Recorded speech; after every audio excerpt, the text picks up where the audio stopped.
Sanremo, the city of flowers, the city of the festival, the city that is the finish line of the famous Milan San Remo, the race that effectively opens the great season of major cycling events. For us, however, it is not a destination, it is a starting point, because from here our new red roads will begin, which will take us from sea level, 0 meters, to explore what I call the European Himalayas. Here in Italy, but also in France, especially within just a few dozen kilometers, you can go from sea level to driving at the 2,800 meters. The travel companion is none other than the Royal Enfield Himalayan 450, a simple motorcycle with 42 horsepower but equipped with side bags and a great desire to travel.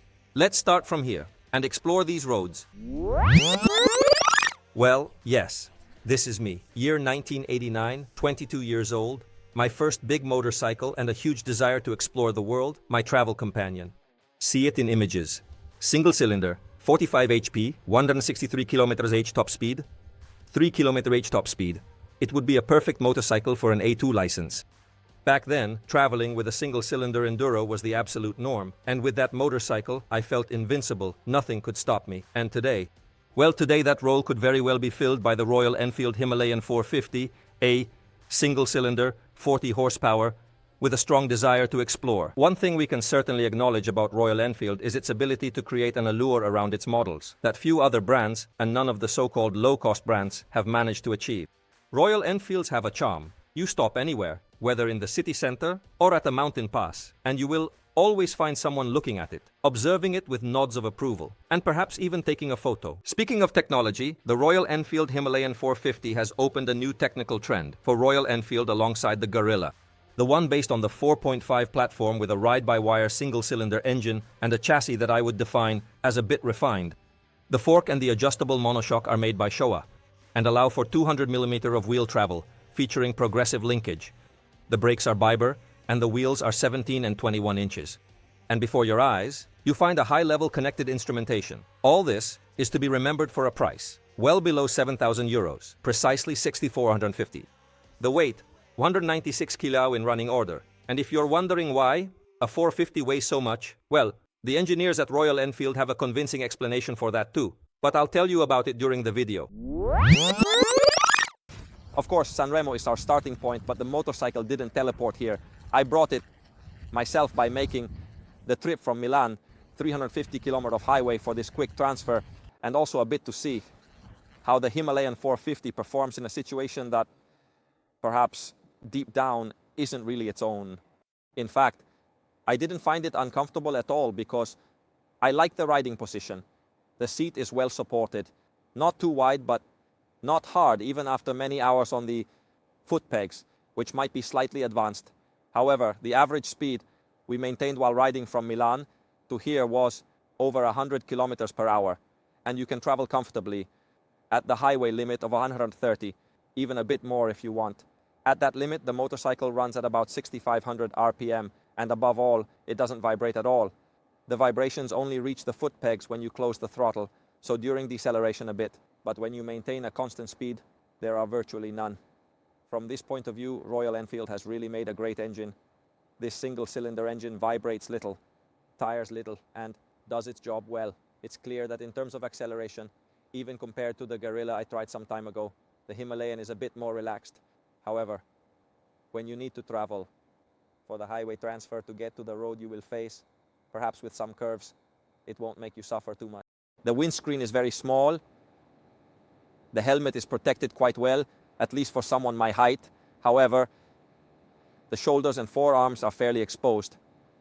I wouldn't mind having a slightly larger windscreen in this case, but I won't go into too much detail now because the journey is yet to start and it's getting dark.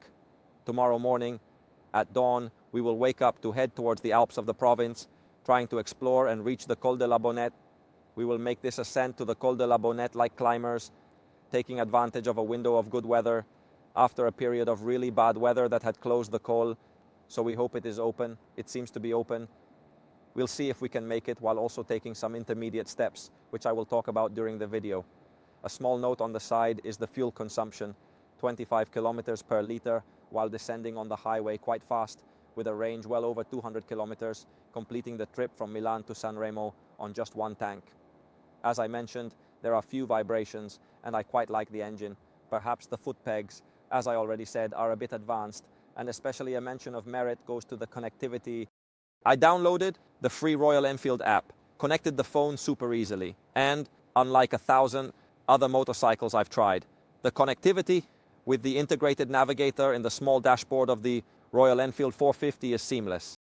Himalaya Ipan is really unbeatable, in my opinion, the best I have found to date because, among other things, it easily uses Google Maps with all its directions. Even when the motorcycle went into reserve, the instrument panel told me I was low on fuel and asked if I wanted it to find the nearest gas station, just like in cars. There are motorcycles that cost much more, even 3 times as much as the Himalaya, and they don't have this feature. In a small dashboard, they manage to fit everything. The only downside is that the phone must always be on when connected, so the best thing to do is to connect it via USB like I did, otherwise it obviously drains the battery. I occasionally used Google Maps because it alerts me to speed cameras, which the motorcycle's display does not, and this would be convenient, especially on unfamiliar roads, but we'll get back to that. Now we are going to rest. Tomorrow we set off to tackle the Laborente Pass, and we'll see if we make it.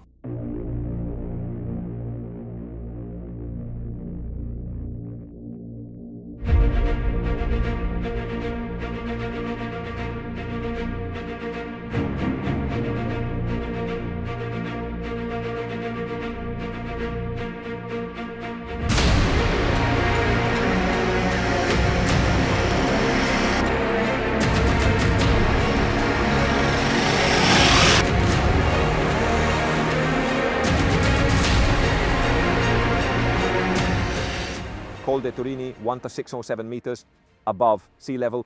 Here is the venue. In short, these roads are the site of one of the most famous stages of one of the most renowned rallies in the world, the Monte Carlo Rally. Here in winter, hundreds of thousands of people truly come to witness the feats of the heroes of the wheel. I call them heroes because I don't want to offend the other drivers, but in my opinion, rally drivers truly have something special. Now we are 70 kilometers from the start, so from sea level we have climbed to 1,607 meters. I tell you, almost all of the 70 kilometers is enjoyable because the first part is on the highway. Then we enter France, but from Sospel, remember this road D2566, which climbs from the coast up to Col de Turini. It is an incredible road. You enter a canyon that is more touristy than sporty, let's say, because the road is narrow, sometimes a bit uneven. But the scenery you have and the thousands of curves you navigate are truly something incredible. I really enjoyed it with the Royal Enfield, I have to tell you. A motorcycle that, well, in the end, I thought I would approach this journey with the spirit of a slow trip, like there is slow food, so taking it easy. But I must say that it still manages to maintain normal rhythms, absolutely. Even with a 450 that has 40 horsepower and weighs almost 200 kilo weight. I know, is a sensitive topic with this type of motorcycle. The motorcycle is not light, it's true, especially when you have to lift it off the stand because it is very tilted. However, if you talk to the designers, and I did so during the presentation of the Guerrilla, they will tell you that this motorcycle is a war bike, which is sold especially a lot in India, where there are usually at least 3 passengers on the seat, and sometimes the second passenger is even the family cow, as you can see in certain reels. Therefore, the motorcycle must be robust. It should not break down. That's why there might be a few extra millimeters in thickness in the frame tubes, which increases the weight, I have to say. And I've already mentioned it during both the rally and when I tried other Royal Enfield motorcycles, that those who design the Royal Enfield chassis know what they're doing because this motorcycle handles really well. You hardly feel the bags. I must say that during direction changes, the weight is quite heavy, even with the filming equipment we're carrying, so there is quite a bit of weight. However, the mono works well and has handled the load without needing to increase the spring preload, also because the adjustment requires some work. Nevertheless, the motorcycle remains balanced. The front end does lighten a bit, and it doesn't tend to be too soft in response to bumps. So the setup, when it lightens, remains somewhat firm objectively, but when you load the motorcycle, it doesn't throw it off balance, and thus it rides well. It's true that you lose a bit of front grip, but I came up quite quickly. I like the engine. It does everything it needs to do. Of course, it has 2 mappings, one eco and one performance. Always the performance, because the eco really deflates the experience.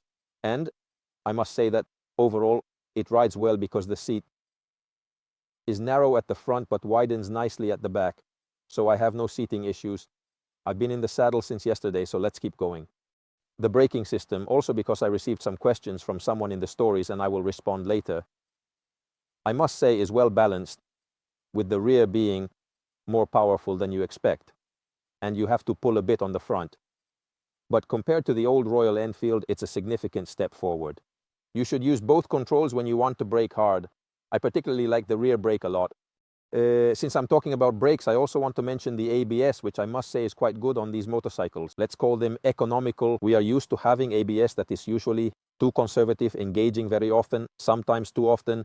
Here, the level of ABS is very high, the front is extremely responsive, and the rear might be a bit too much at times because when you're leaning the motorcycle, it tends to lock the wheel before entering a turn, which can sometimes disrupt the balance. I had noticed this as well when I tried the Royal Enfield. In my opinion, a little more could be done there. The levers are not adjustable, and I think this is one of the shortcomings of this type of motorcycle because I would always prefer adjustable levers. However, I must say that in the end, riding here, I had a lot of fun, and the pace I'm maintaining on this journey is, in my opinion, comparable to that of a completely normal motorcycle. I'm getting ready to set off again because we still have quite a bit of road to cover. I'm looking forward to the nearly 800 meters of the Col de la Bonette, assuming it's open.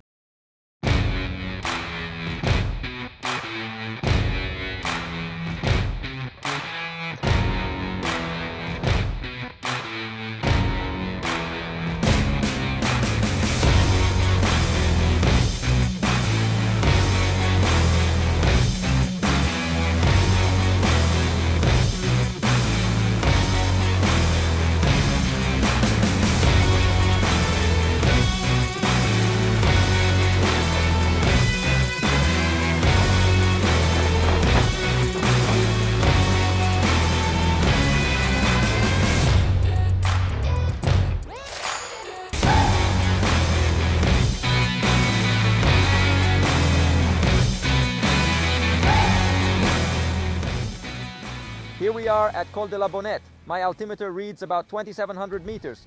So the goal we set to explore the European Himalayas, which is the highest road in Europe, has been achieved. However, to truly reach the highest road in Europe, one would need to take this road that is currently closed for safety reasons due to some bad weather. It is a winding road that leads to the peak behind here, which is actually over 2,800 meters. Here we are actually a little lower than our Stelvio, so for the French, the highest pass is still ours. But anyway, the scenery here, guys, is incredible. I have to say that since this morning we have covered about 190 kilometers. I can't remember a single bad stretch of road since I left, except for the little bit when leaving San Remo and the highway. But the rest has been truly incredible. There are roads where there is a certain flow, where you can glide and go a bit faster, with very narrow roads and wide ones. In short, there is really everything here. All the roads lead into valleys, always alongside a stream or a canyon.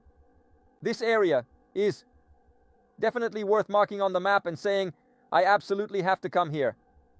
That said, let's return for a moment to the Himalayan, which really surprised me because I must say I didn't expect to be able to travel at these speeds with a 450. It somewhat brings me back to my youth when I had a Suzuki DR600 and rode a single cylinder with 45 horsepower. The vibrations are really minimal on the foot pegs and never bothersome on the handlebars. Even going uphill, the motorcycle has no particular performance issues. Of course, you shouldn't expect dragster-like acceleration, but it rides faster than I imagined because the handling is really very good. When the handling is solid, you can enter corners strongly, glide well, and you've already done half the work when it comes to enjoying the ride. As for the brakes, I confirm what I said earlier. The front may lack a bit of bite. You have to pull a little, but compared to the old Royal Enfield models, it's definitely better. I really like the rear brake, which modulates very well. Used together with the motorcycle, it provides a nice braking experience, with the ABS feature that tends to lock the rear wheel a bit before engaging. Returning to the instrumentation, which I believe is truly one of the strengths of the Himalayan 450, because in a small round screen they have managed to fit all the necessary information. It's always very clear and readable with 2 display modes. The information you need is always there, And when you connect your phone, which has a very stable connection, I must say that once it disconnected and I had to repeat the process, but everything is very quick. You also have navigation as long as there is signal, because it is obviously connected to Google Maps on your phone, but from this point of view, the motorcycle is truly highly recommended. I like the riding position. The foot pegs are a bit forward and the handlebars might be a little low, but it's a position that doesn't tire you out at the end of the day. Incredibly, the motorcycle isn't super compact, nor is it that big, but the seat is flat and long, so when you spend many hours in the saddle, you can shift back and forth to change your riding position. You know that when traveling, this is very important, and on many motorcycles, you can't do this. However, on the Royal Enfield, I was able to do it. In fact, we are here after almost 2 days of travel, and I am not tired at all. The motorcycle is really not tiring, and the average fuel consumption recorded is 25 kilometers per liter, which is really excellent. So what can we say in the end about the Royal Enfield? Can you travel with a 450 single? Yes. Can you go on the highway? Yes, because it can maintain 130 without any problems. You can tackle mountain passes. You can do as many as you want because it was born to go at high altitudes, even on roads much higher than the ones we came to ride on. The suspension, as I mentioned, is a bit on the stiff side, but when you're loaded, the motorcycle remains balanced, so it rides well. Sometimes I have the foresight to move them a little further forward to load the front end a bit more, looking for a bit more grip on the front. And the seat tires, which are the original equipment tires, did not disappoint me at all, at least on dry surfaces. They provide the level of grip you expect from a motorcycle with these performance characteristics and allow for a great feeling, enabling you to ride very fast through the curve. I would like to thank Andrea, who is filming in the cold while riding the motorcycle, let's say as a motorcycle operator. We were traveling with a GS, but there was no delay. They didn't wait for me. This is what I want to say. When traveling with this motorcycle, even if you are in a group with more powerful bikes, on these roads, no one can really stand out too much, because in the end, the limit is the road. So, well done, Royal Enfield 450 Himalaya. I really liked it. We have reached our target, but obviously we haven't gotten home yet. We still have 4 hours of travel to return, and we will be back tonight during the day, because we need to concentrate the trip a bit, since we have other things to do. However, if we wanted to take a leisurely ride, there are so many other routes that can be tackled here. Of course, I will include my itinerary in the description. It's freezing cold here. We're at 2,700 meters, and there's a wind that I can barely stand. So I would say, let's head down to the valley as quickly as possible and get back home.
So the video was supposed to end at Bonette because that was our destination.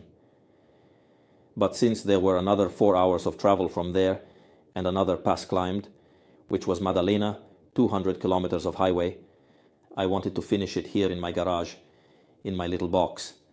Also, after 850 kilometers on a motorcycle, it becomes a bit more intimate, right?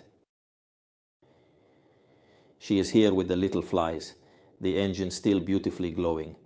Let's say the return was quite hardcore, because in 4 hours we came back from Bonette to home.